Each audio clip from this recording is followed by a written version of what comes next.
you so much. Hi, I'm David Gijsel, an ID doc at Dartmouth and the Chief Health Officer at Better Life Partners, and that's also my conflict of interest. Better Life Partners is a private company, and I have a tiny stake in it, so here is my disclosure.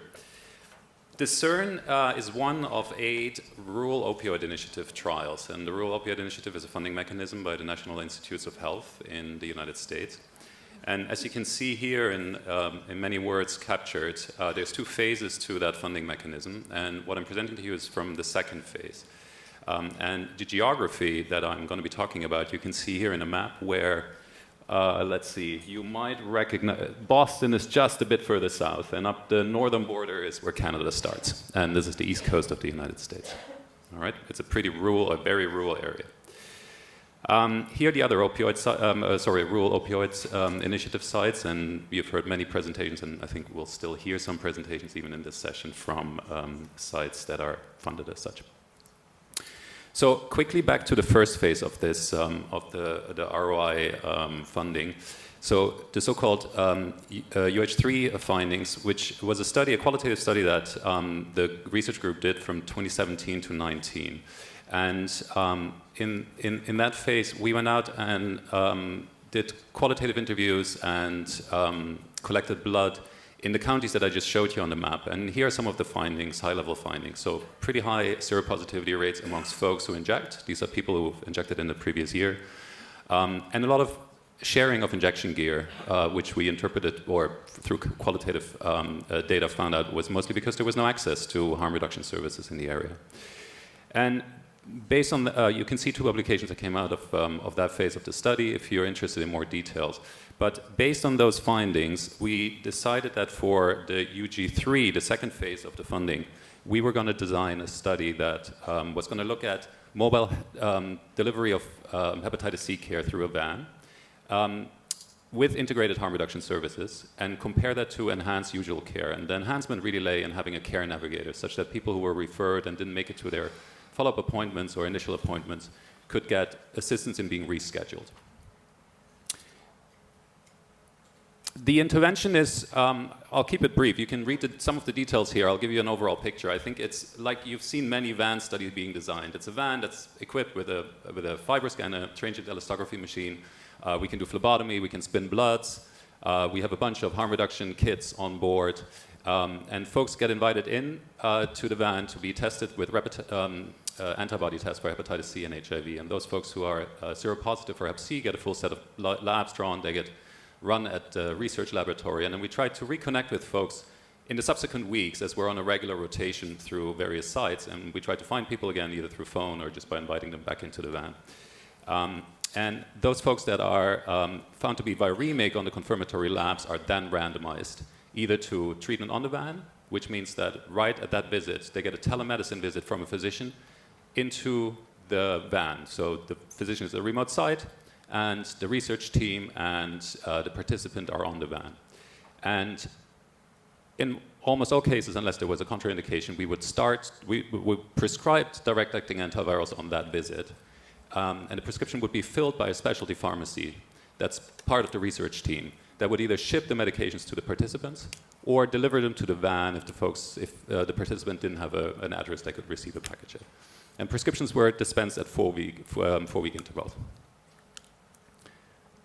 A little bit of context I've shared with you a little bit already. It's a very rural area.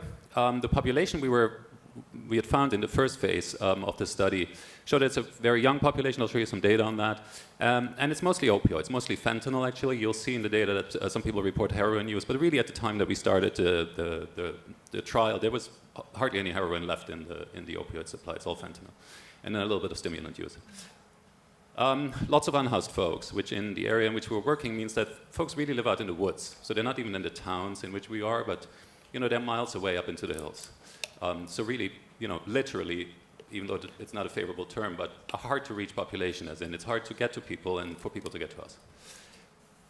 We were very fortunate that both states have pretty generous Medicaid eligibility criteria. Medicaid is public health insurance for folks who are financially poor. Like the level in which you qualify for Medicaid is very low in the United States. But most of our participants were eligible for Medicaid.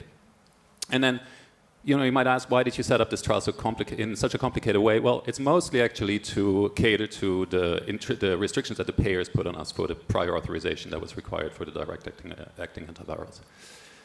And then, of course, the pandemic hit, and as many of you have experienced, that set us back in our research efforts. So we scuttled the plans to have the public health lab validate a DBS for Hep C RNA. And we also didn't manage to quite recruit as many people as we wanted to. This is our inclusion criteria, so basically folks who resided in those counties along the Connecticut River then needed to have insurance or be eligible because we didn't have funding for the meds, so we needed to charge their insurance. We wanted them to be treatment naive, meaning they never had any direct-acting antivirals. And we excluded folks, and that's based on the simplified treatment guidelines from the SLD and the IDSA at the time that excluded people with active Hep B, decompensated cirrhosis, or untreated HIV. And we were hoping to get 220 people. Primary outcomes are initiation and SVR12 and syringe changing behavior, and then on the right you can see a bunch of secondary outcomes. Here's the flow. So we spent a lot of time on pre-screening and then the eligibility screening. And then you can see once the visit T1 is when the randomization happens. And if you're randomized to the mobile treatment, mobile telecare, you will get your visit, as I said earlier, right on that visit, and you will get your prescription. Whereas if you're referred, and we'll try to follow with you and see if you ever make it to your destination. And then there's a whole series of follow-up visits. On the bottom right, you can see the interventions that happened there. ACASI is a standardized way of collecting qualitative data, which are still forthcoming. Attention, low battery. Here are the baseline characteristics. I think I mentioned probably the highlights already. Fairly young group, very binary group. We only had male, female participants, mostly male, very white group. Lots of ongoing active drug use, including injection drug use and some sharing of injection gear. And once again, just please pay attention to the high degree of homelessness in the past year. So almost 2/3 of our folks were unhoused. From a liver perspective, a relatively healthy group. So again, I think that speaks to the young age and to relatively short injection careers, where you can see that, except for a few outliers, nobody really had cirrhosis based on elastography. All right, let's look at some outcomes. So I'll show you cascades, which I think are easier to see on the slide, but here you have the numbers. And you can see that referral group, EUC group, compared to MTC group, the group that was cared for on the van achieved better outcomes all throughout. So that more of them initiated DAAs and more of them cleared the virus. And fewer of them were sharing needles at follow-up visits. To show that in a cascade, if you look at all participants, and here in blue you see the part of the cascade that was pre-trial. So that means people were screened, we checked them for antibodies, we checked them for RNA, and only those people then that made it back to the van and were able to be randomized. You can see in yellow and red, where the yellow is the referral group and the red group, the red is the mobile treatment group. And you can see that the red group fares better when it comes to initiation and SVR. Now, if you break that, if you illustrate it slightly differently, and you really look just from the time of randomization, and you also break out the missing and negative results, meaning the results of SVR12 where people didn't clear, then you get a picture like this, which still shows you that the people that were treated on the van did better, more people started, more people achieved SVR. This is, if you will, an intention to treat. So we're not looking at people who were treated and then achieved SVR, but just anybody who was randomized and achieved SVR. Which means that if you calculate odds ratios, then just based on an intention to treat, you might say that people are about 7 times as likely to initiate DAs and about 4 times as likely to clear. And statistically, at least, there was no significant difference in sharing of injection gear. But if you look at those folks that were actually treated, meaning those people that initiated DAAs, then the numbers don't look quite as favorable. So you can see that amongst those people that were treated in both groups, only about 60% achieved SVR12, which obviously is much lower than we see in many other trials where we see numbers in the high 90%. And I'm happy to speculate with you about why that is, but really for that we're waiting on the qualitative data to shed some light on why it is that our folks achieve such significantly lower SVR rates than other groups. The secondary outcomes, I'll just, looking at the time, I'm just going to flash by you. Basically, The bottom line is there was no statistically significant difference between vaccination rates, starting medication for opioid use disorder, or any difference in patterns of opioid use. So in conclusion, I would say that in this geographically very particular trial in northeastern America, that amongst people who were recently or actively injecting, people who are offered treatment on a van through a mobile intervention combined with telemedicine, people are about 7 times as likely to start and 4 times as likely to clear the virus. But for reasons yet to be fully uncovered, the cure rates are significantly lower at about 60%. We learned a bunch of other things. So some of the early findings about what it means to run and operate a van in rural America that we've described here in this paper.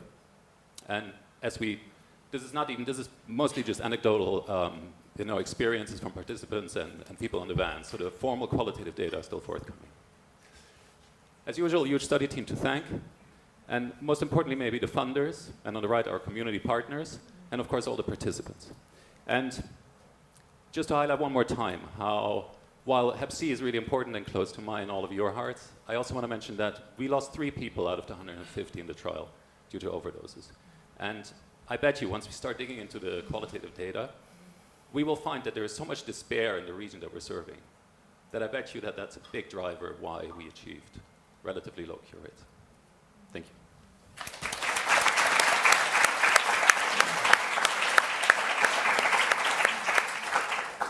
Questions from the audience? Jason? There. Okay. Brian Conway? That's okay. In this case. We'll both get I'll be quick, Jason. Courageous work. I grew up in Montreal. I know where you're referring to, and courageous work. My understanding is that you gave them out their medications, and then you checked 4 weeks later. Is that correct, or was there any other monitoring of adherence? I'm trying to understand. To me, that would be the easiest and obvious explanation for the SVR results. Really dependent on the participants. The van was at the same site every week, and it's parked outside of a community partner site that also serves folks, like a syringe program or a soup kitchen.